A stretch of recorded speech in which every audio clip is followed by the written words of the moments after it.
from Fatima Quliyeva, who is the also very good historian, and she's the member of our Azerbaijan Women's Support Center. Fatima Khanım graduated from again State Azerbaijan University, majoring in history.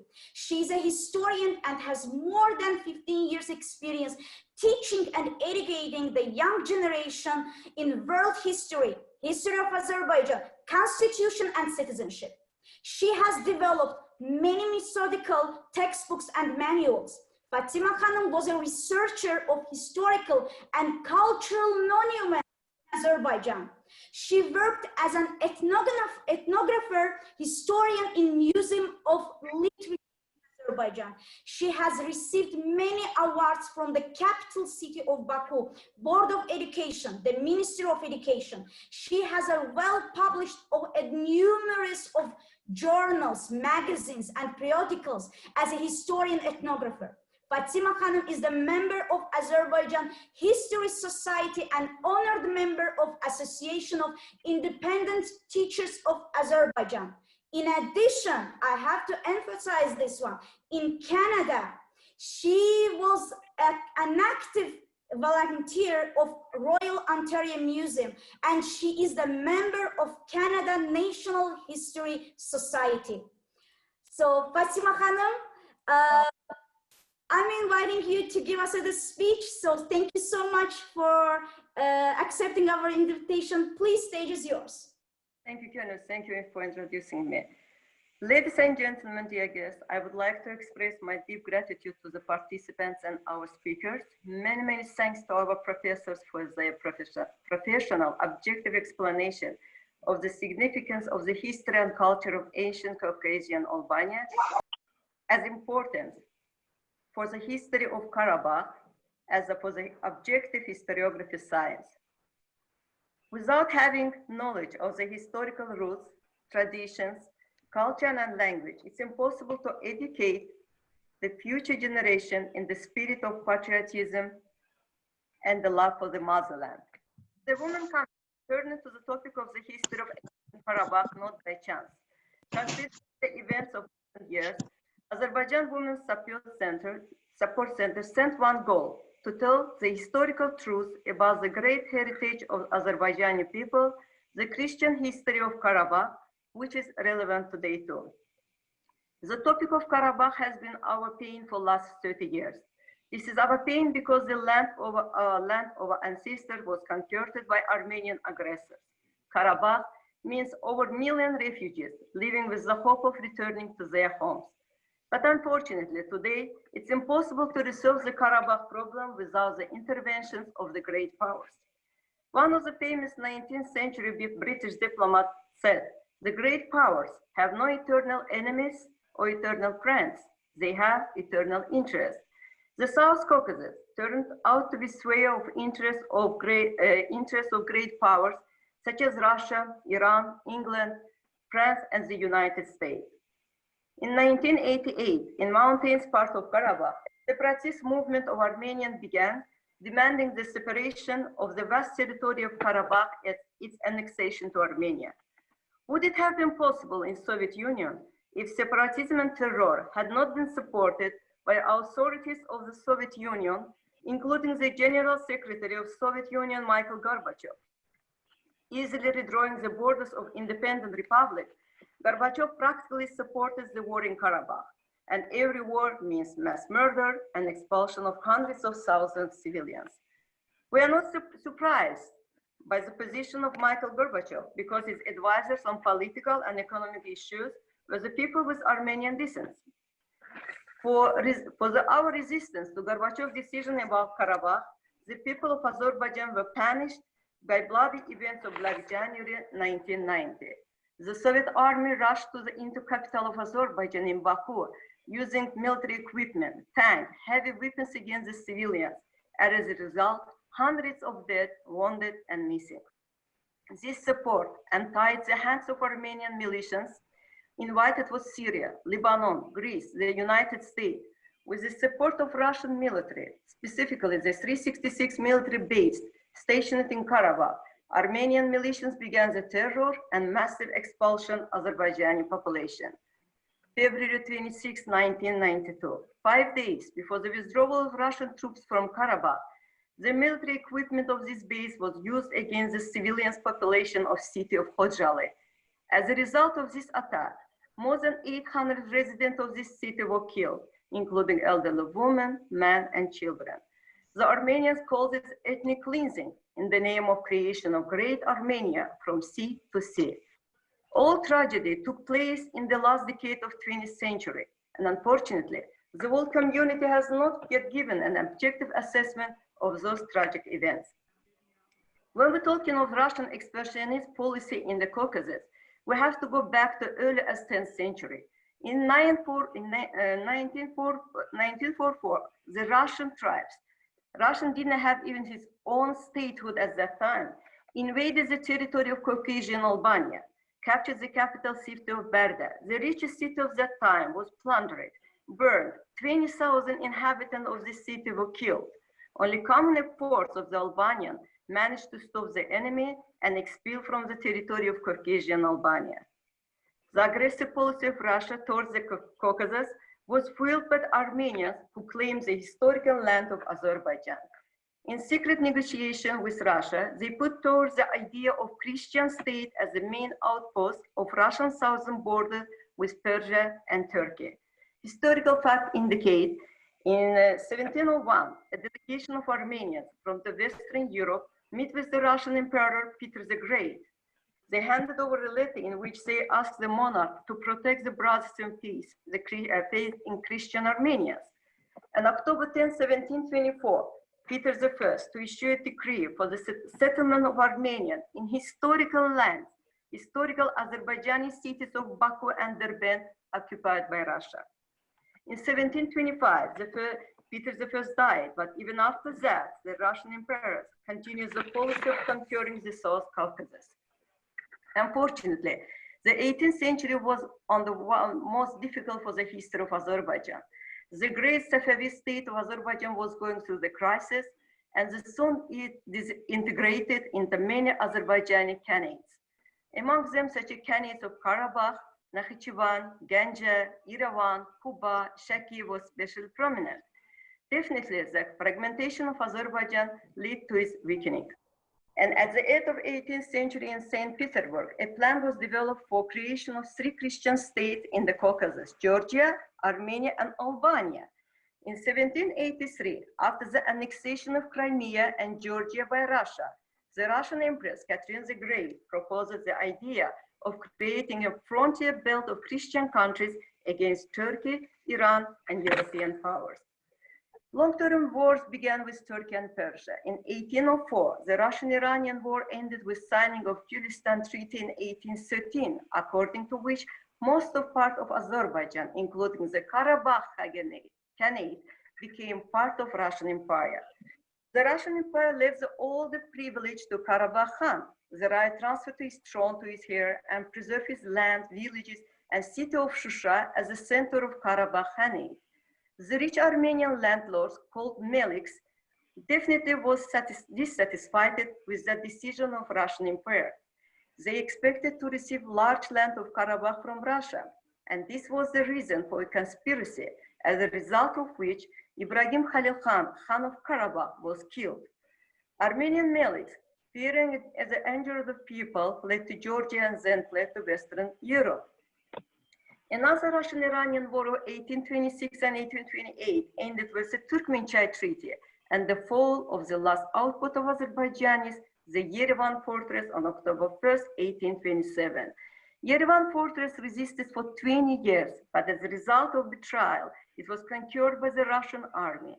And one of the main articles of Turkmenchay agreement was the mass resettlements of Armenians from territory of Persia to Caucasus, including definitely territory of Karabakh.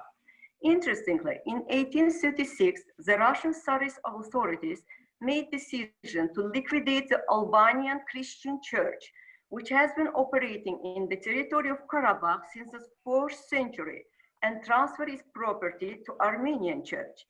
In condition of loss of independence and continued mass resettlements of Armenians to Karabakh, the inhabitants of that region moved to Georgia, Russia, having converted to Orthodoxy. At the mosque of Udin, more than 7,000 people, representing one of the 26 ancient Albanian tribes, refused to visit Armenian church and pray at home, preserving their tradition till nowadays. And another fact, in 1909 and 1910, the Russian Holy Synod gave permission to Echmedzin to destroy old archival files in order to erase the trace of Azerbaijan culture in Karabakh. Russian policy of cutting Muslim population of the region completely changed the national uniqueness, not only in the Caucasus, but the Crimea, Georgia, and southern border of Russia. In 1778, just pay attention to the numbers, 32,000 Armenians moved to Crimea, 12,000 moved to southern region to Russia. 40,000 Armenians were resettled in Akhalkalaki's Georgian territory today. In 14,000 Armenians resettled in Borchaly, today territory of Georgia. And very painful for us, in 1828, after the Turkmenchay Treaty, 40,000 Armenians from Persia moved to Karabakh, Nakhchivan, and Yerevan. In total, only in Nakhchivan and Yerevan alone, 33,000 Armenians resettled. In 1830, 84,000 Armenians were resettled from Ottoman Turkey to the Caucasus. These massive resettlements continued until 1920. As this changed proportion of population, the total number of Armenians became over 1 million. 1 million.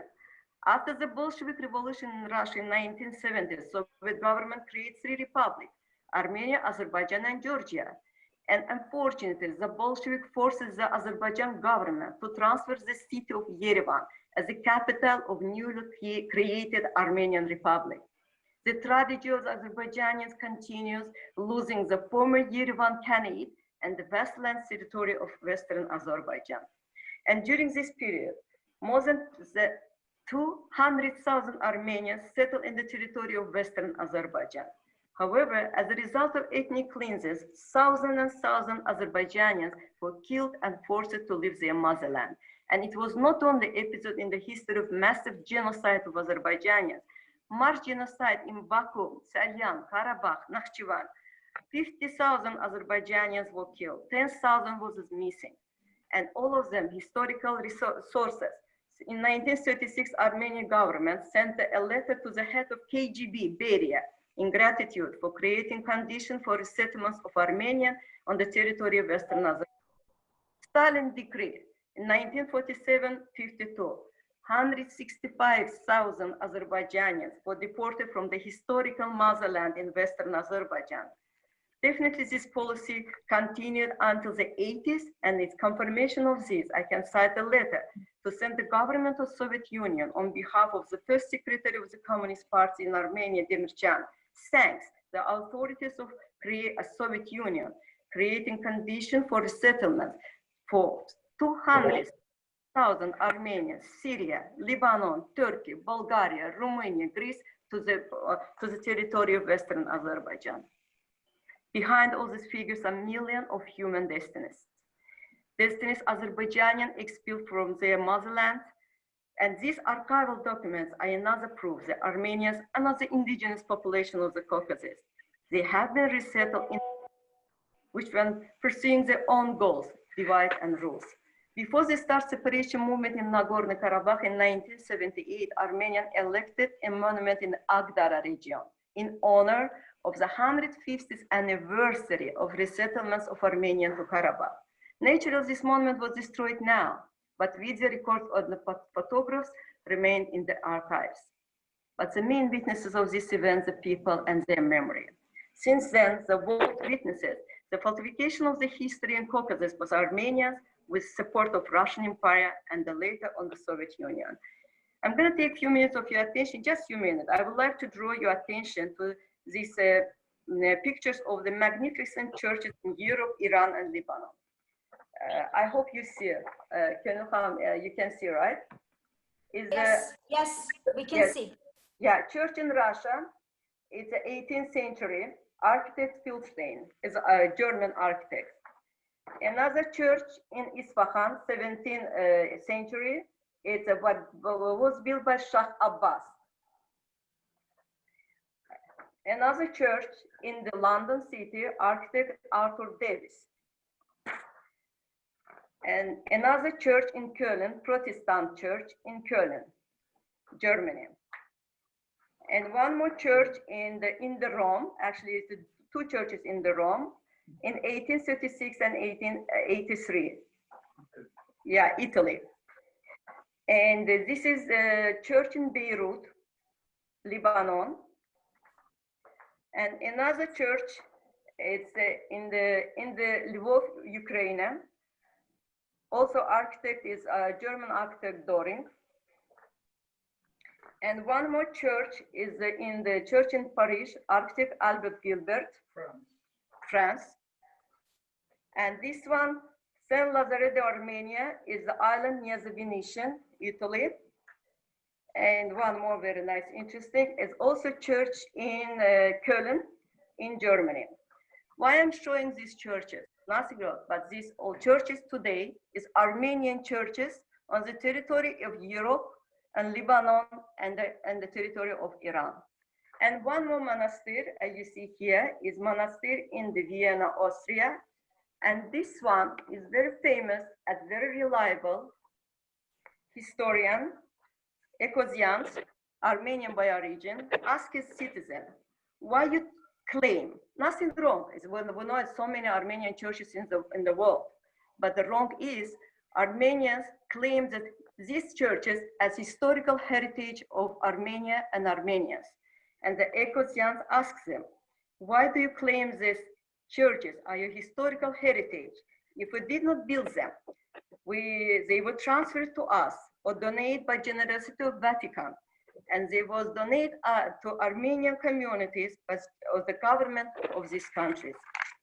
I also want to ask the Armenians, how do you claim the historical Albanian churches belong to you? They existed on the territory of Albania, on Karabakh, in Azerbaijan from 4th centuries. Cannot be your heritage because you Armenian were settled in Karabakh and in other territories in Azerbaijan 200 years ago. And the churches was transferred under the management of Armenian Catholicosat in middle of 19th century. I hope one day we will get honest answers to our questions. And as a citizen of Azerbaijan, Azerbaijan as a peaceful multicultural country has always lived and will live in peace and harmony with all our neighbors. We have only one condition, the restoration of country's territorial integrity, and definitely we're looking justice for Karabakh and historical heritage of our land. Thank you very much for your attention. Maybe it was this was emotional, but impossible to talk about Karabakh today without emotions. Thank you very much. Thank you very much, Fatima Khan. Thank you very, very much. Thank you. That speech was really important for us. And thank you. You explained it very well. You gave us beautiful explanation. Thank you very much for your speech. Welcome. You're welcome. For being